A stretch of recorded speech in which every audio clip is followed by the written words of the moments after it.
Good morning, everyone. We are coming to you live via Facebook streaming, via YouTube streaming, and also via Skype online. Each one of you is welcomed to this live streaming. Going within. Beyondness is a process. The sutra says, Avalokita, the Lord and Bodhisattva was moving in the course of wisdom which has gone beyond. What is beyond? Is it static? No. It is a process. It continues. You are aware of the process that is continuing. It is river-like. As I said, river is not something static. Heraclitus says you cannot enter the same river twice. People like to thank, but thank is a delayed response. I had done something to you. It is finished. Even if it is a moment after, it is a delayed response. You cannot thank. It is such a precise moment.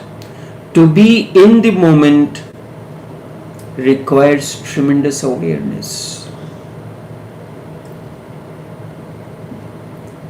When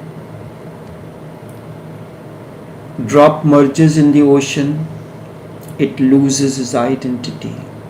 Sufis call this fana, and they use the word fana fuel shake.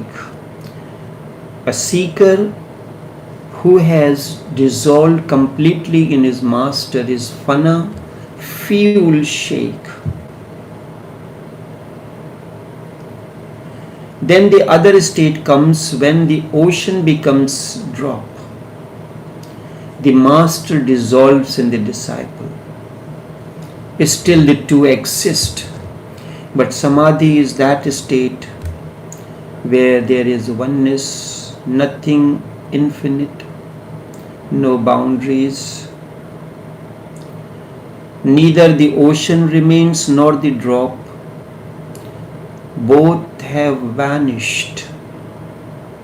That state is samadhi. न बूंद, न सागर, न समय, न सीमा, न कष्ट, न कुछ नहीं. बस एक शांति, न वो असीम है न वो सीमित है. He is flowing like a river in the world beyond. He is called the Holy Lord and Bodhisattva simultaneously. The Sanskrit word, you have to remember, in Sanskrit we use the word Ishwar. Ishwar refers to, translated literally in English, it is Holy Lord. Means one who is, Ishwar means one who is absolutely rich. Not rich by means of wealth or anything. His riches are his nature, his awareness. No one can take that away. No one can steal that, and it cannot be lost. All the riches that you have can be lost one day, can be stolen. One day death will come and take away everything. When somebody has to come to that inner diamond that is one's own being, death cannot take away anything. Death cannot even touch it. Death is irrelevant to that. It cannot be stolen, cannot be taken away.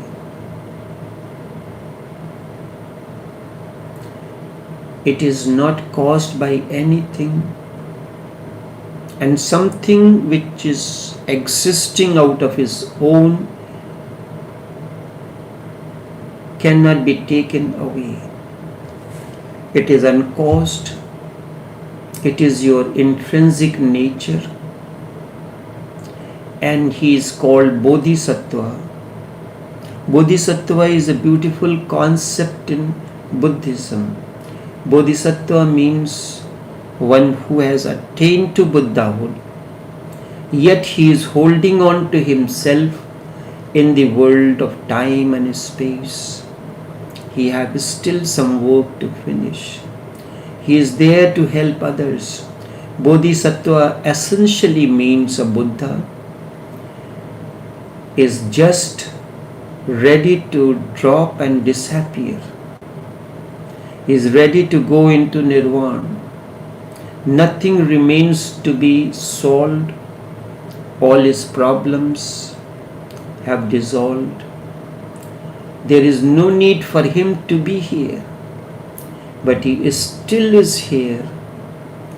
There is nothing else to be learned, but he is still here, and he is keeping himself in the body form, in the mind form. He is keeping the entire ladder. He has gone beyond, but he is keeping the whole ladder so that he can help those who are on the borderline, to whom he made a commitment once. That is why I am not making any comment to you that I will meet you or anything. No. This very moment you are with me, and that is enough. When you are gone, I know you not. Yes, there is a commitment in the sense, if somewhere I am like a taxi that plies only between a certain distance, certain route, it takes you to the central terminal. From there you can go in many directions. I recalled when I was in Boston, so my host was living 25 miles away from the central station. So central station is like the hub or junction where people come from outskirts, and from there the trains are available to each and every part of the city. Once you reach there, so the master takes you to that. Your connection with the living master takes you to that central station.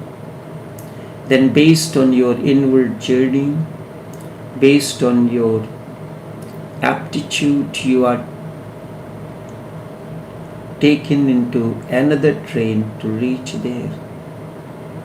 Yes, this is a commitment. When you are connected to a Buddha, a chain, when you are in the journey, you may have some transit time. You are going from one place to another. You are traveling from New York to Washington. On the way, the bus shuts down. It will not leave you stranded. Your transit time may be there, but another transport will be arranged for your journey to continue, because your ticket is from New York to Boston or Boston to London. You may have you have to transit at certain places.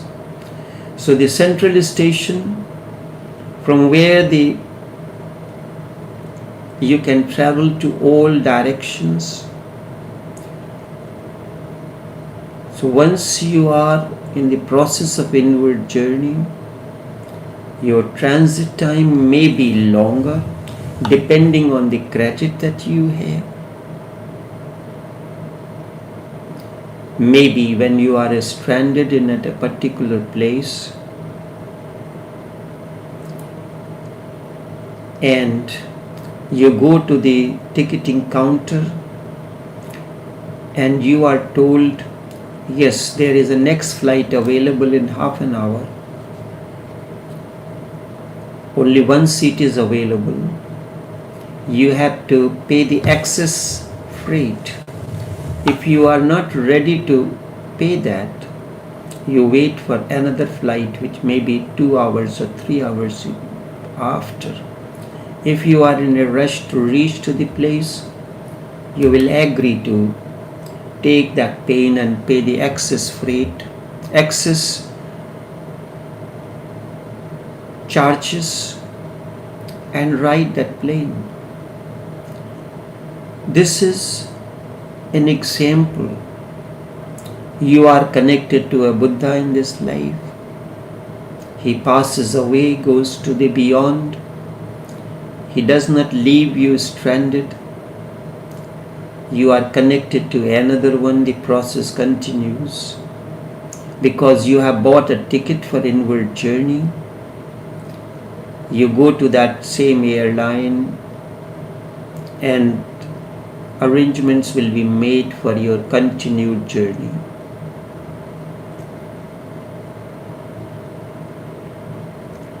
Bodhisattva is one who is already a Buddha. There isn't anything for him to attain. Krishna says in Bhagavad Gita to Arjuna in chapter 3, Name partha asti trishlokeshu kinchana. O Parth, I have nothing to gain in the three universes. There isn't anything that I do not have. Yet still I engage in action because men follow my path. A father has to continue to act meticulously out of consciousness because a child follows him. Yesterday somebody sent me a message in response to a post. He said a friend of mine came along with his 18 months old child. In his living room where they were sitting, there was a statue image of laughing Buddha. So when that 18 months old child saw it, loud and clear he said, Buddha. So the father said, in his house he has an image of Buddha. It is said by the older ladies, when someone is pregnant, to keep the images of young Krishna, those kind of images, and constantly watching those will create a consciousness in the child. Keep yourself happy. He has gone beyond. He is floating. From there he comes down to carry on the work that he has to do. From there he is looking at, out of compassion he is staying on this shore because his work is not over. And in the process of staying on this shore, he keeps the body form, the mind form, because the body mind cannot function. And without the mind, the communion cannot happen. Even if the silence is to be communed, it is through the body-mind realm. It is out of compassion to help those who are on the borderline. Buddha, there is a story that is told about Buddha. After the ultimate nirvana, the doors were opened. Angels were dancing and singing to receive Buddha, because it rarely happens that someone attains to awakening. It takes millions of years before one attains to that state when the drop merges in the ocean and one attains to a state of fana. Fana fuel shake, and then baka, when the subsistence takes care of you. First, you have to have that much trust in the subsistence. The drop has to merge in the ocean, and then ocean lends its quality to the drop, and the drop becomes oceanic. It becomes salty. So the doors were open, the angels were dancing, they were happy. That it rarely happens someone attains to that state, that a human being has become a Buddha now. Those doors were open, and that day is naturally a day of celebration. All the ancient Buddhas has gathered, the angels were there, was rejoicing, flowers were showering, music was playing, and everywhere there is decoration, a day of celebration. But Buddha did not enter. Buddha did not enter, and the ancient Buddhas with all folded hands asked him, requested him to come in. Why is he standing outside at the doorstep? And Buddha is reported to have said, unless all others who are coming behind me enter, I am not ready to enter. I will stay on in different forms until I let all the people get into. I will be the last one to enter into the kingdom of heaven. I am not going to enter. I will keep myself outside, because once I come in, I disappear. There will be no one to guide or help anyone.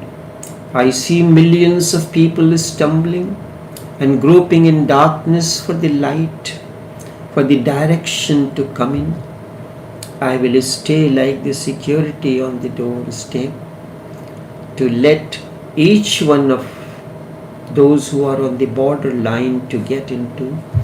A Sufi helps those who are on the borderline.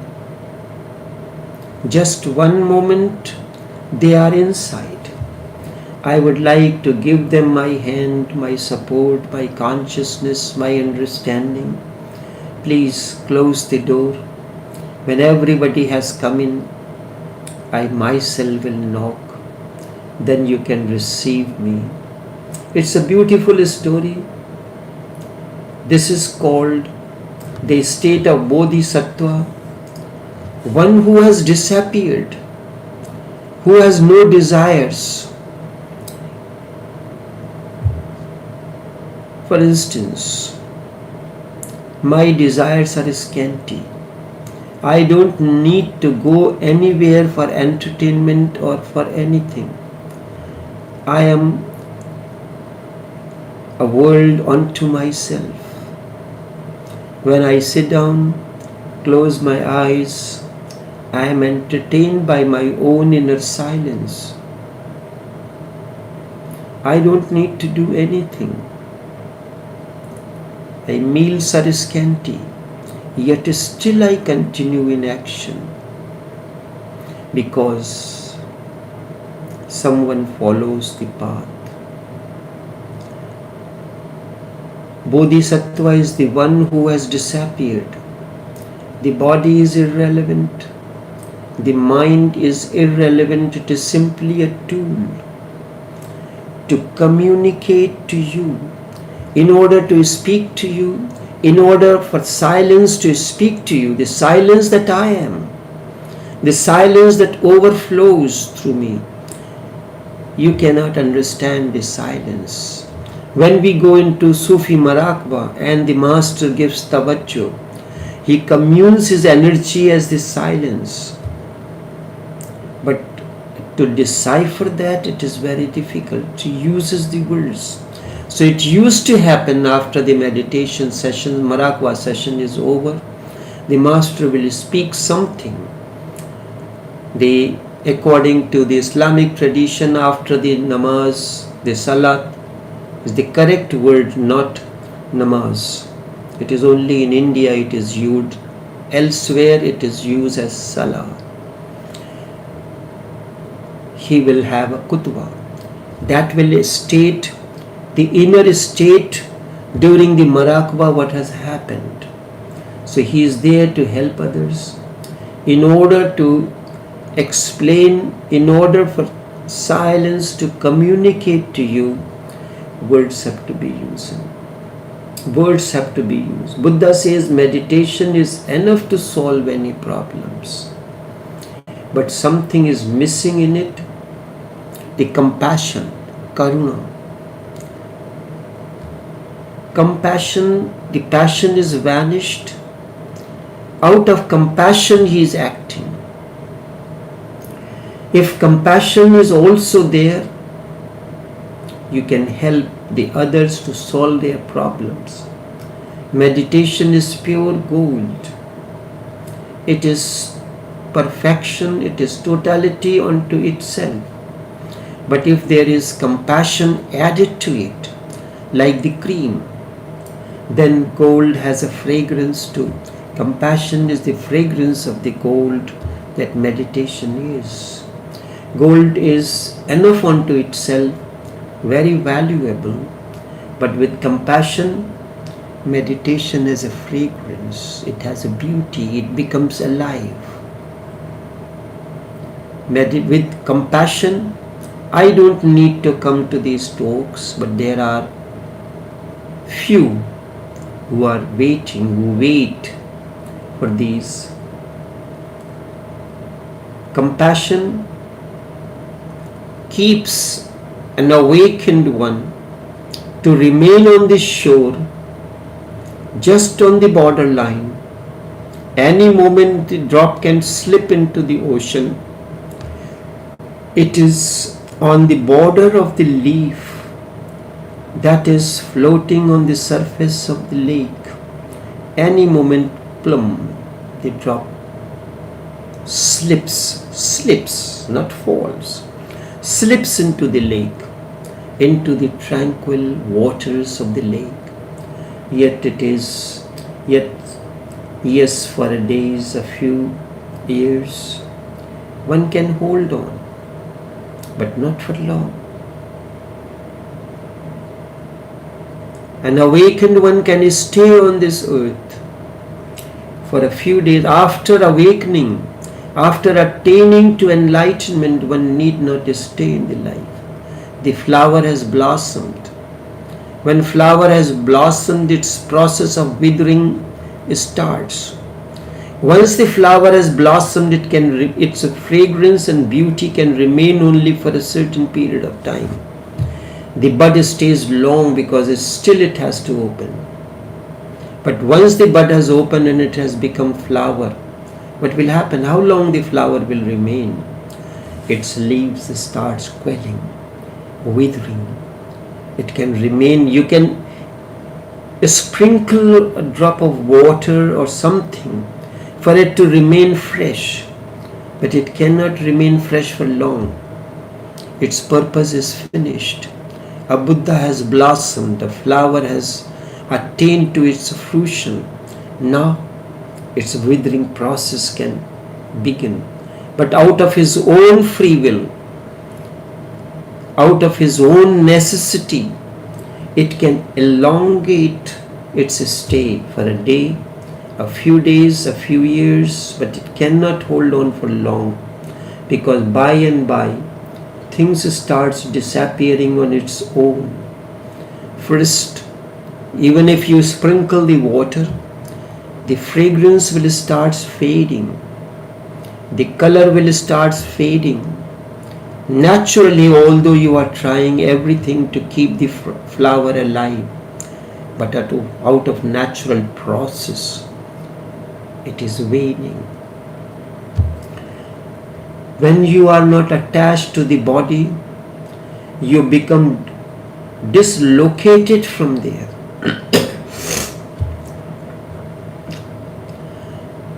You can come sometimes with an effort.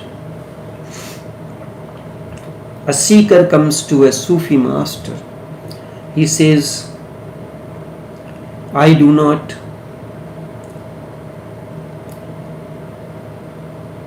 whenever I am meditating, thoughts come and it becomes difficult to meditate. The master said, I also have problem like you. You come to meditation, this realm, out of effort. Same is my case.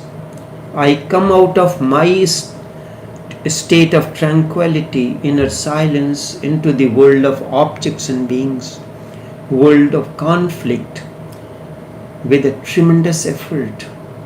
I don't need to be there, but I have to come to work. I come out of my solitary realm in order to perform certain duties. You can come sometimes with effort. You can use the body with great effort, but you are not settled there. When you are not settled in the mind, you can use it sometimes, but it no longer functions as well as it used to function earlier. You are no longer flowering in it. When you are not using it, it is lying there. It is a mechanism. It starts gathering rust. When a man has reached the seventh, the top of the ladder has certain steps, like a staircase. When you reach the top of the staircase, for a few days, for a few years, you can stay on the top of the ladder for a few days, few moments, but you cannot stay there permanently. You have to take the next step and go on the rooftop. You can use all the steps of the ladder. You can go up and down, but by and by they starts breaking. By and by they starts dying. A bodhisattva can be here for one more life, if he chooses so, at the most. Then he has to disappear, because the mechanism of the body and the mind is disappearing. But all those who have attained, have tried as far as they can to use the body mind to help others who are in the body mind realm. All those people, when you go to meet someone, you are allowed to stay in the conference room. You are allowed to stay there, to settle, to sit comfortably. Then the person whom you have come to meet comes down from his place where he is, only to meet you, because you are at the level of, you are in the conference hall. So he has to come to the conference hall. You are in the body mind realm. So he has to come to the body mind realm to have the meeting with you, to have a communion, to commune with you. He has to come down to the body mind realm, because He has to walk down to that. He has to speak to you. The silence, in order for silence to be commune to you, words have to be used. Words have to be articulated. The sentences have to be used. All this process will have to be there in order to help those disciples. Avalokita, one who is looking from above, the Holy Lord and Bodhisattva was moving in the deep course of the wisdom which has gone beyond. His wisdom is of the beyond, which is river-like, which is constantly flowing. He looked down from that high. He beheld 5 heaps, and he saw that in their own being they were empty. When you look from that point, for example, as I said, when any event has to be reported, where there is a vast crowd on the ground level, the reporters go up high using certain devices that take them to the height. From there they use the zooming camera, focus on a particular spot where the activities are taking place, and report it to you. I salute the Buddha in you, because the seed is there in everyone. Every flower that has to blossom, it is blossomed because of seed. हर बंद कली को खिलना है और फिर खिलकर मुरझाना है. Every bud has to blossom and attain to fruition, and then one day disappear, fade away. That is why listen to the awakened one. Listen to the one who has attained to the flowering. He knows the entire process. His life is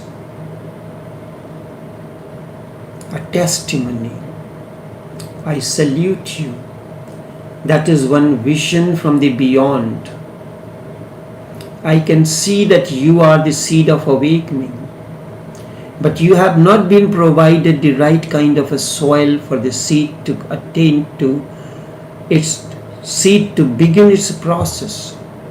If you do not water, if you keep the seed in the cupboard, the seed will not, the process of the flowering of the seed will not begin. Seed has to be planted in a well prepared soil, and then with the proper nourishment, water and the sun, the seed will start sprouting. And one who has reached to that state of beyond, from there when he sees, he finds everyone is the seed of awakening. That I see you as a potential Buddha, awakened one, a teacher, as a professor. You know the hidden talent in a student. You work on that student for that talent to grow. It's a very delicate moment, like a seed sprouting. A sprout is very delicate. When the process of sprouting continues, the stem becomes harder and capable of taking care of itself. And then one day, the buds starts appearing. He sees you as a potential Buddha, a teacher, a professor who has attained to his degrees, PhD, DLit, or whatsoever it is. And with that he learns, he becomes capable of spotting the talent within the students. Each time when he enters the new class, new set of students. Amidst the crowd of 30, 40 students, he spots a few as the budding talents, and his focus is on those. He says to them, anytime you need, so tries to create a compassionate rapport with those students who will one day may become an Albert Einstein in their own field. As a professor, you will have an experience of that. From that level of the professorhood where you have reached, you can very easily spot that talent. A Buddha can spot that talent from the realm where he is.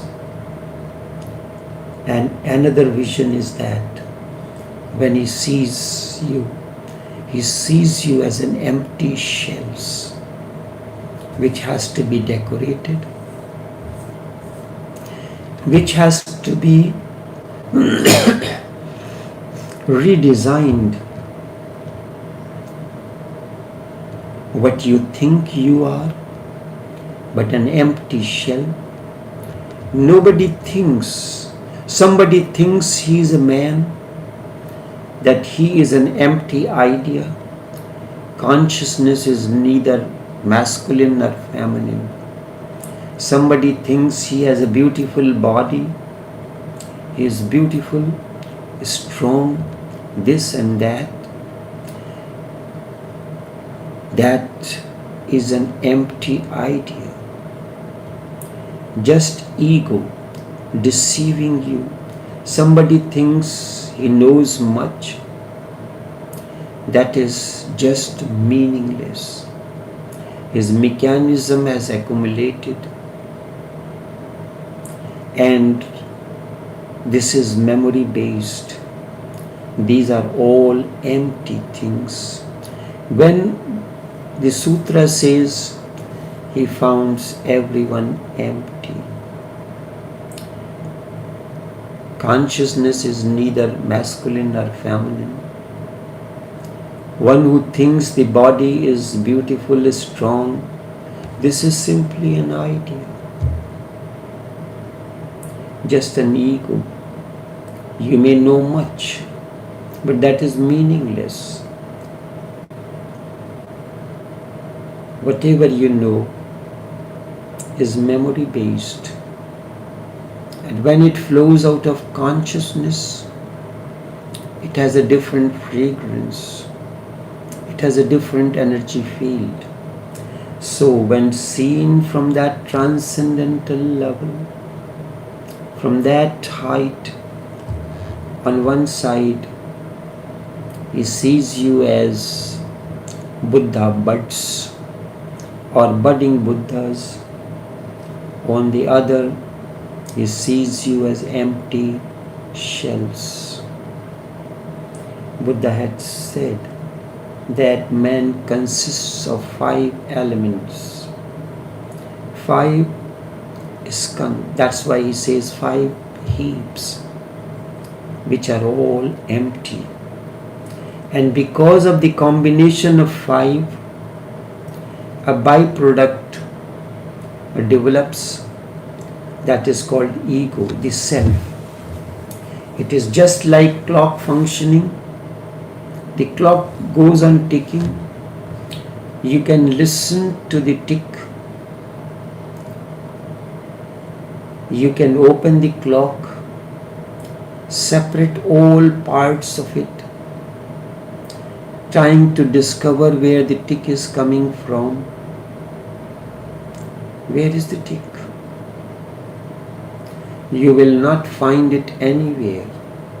The tick is the byproduct of all the functions, all the parts functioning in harmony with one another. It is just a combination of a few things. A few things functioning together create the sound of tick. That is what your ego is. 5 skandha, 5 states. When they are in harmony with one another, ego is that thick. If you go and search for anything substantial in you, you will not find. It is empty. That's why Buddha says, from there when I look, I see 5 heaps and there is emptiness. This is one of Buddha's deepest intuition, that life is empty. That life as we know, it is empty. And it is full too.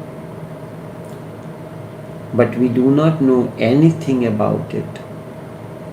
From this emptiness, you move towards fullness. But that fullness is inconceivable right now as you are. Because the fullness from this state where emptiness is, from the state that you are, you will not be able to envision the fullness. From that state, your fullness looks empty. A king looks like a beggar. A man of knowledge, a knowledgeable man, looks empty. 2 sides of the same coin are emptiness and fullness. The life, the journey continues. Only this much for this morning. Until we meet again, take care and do have a pleasant day.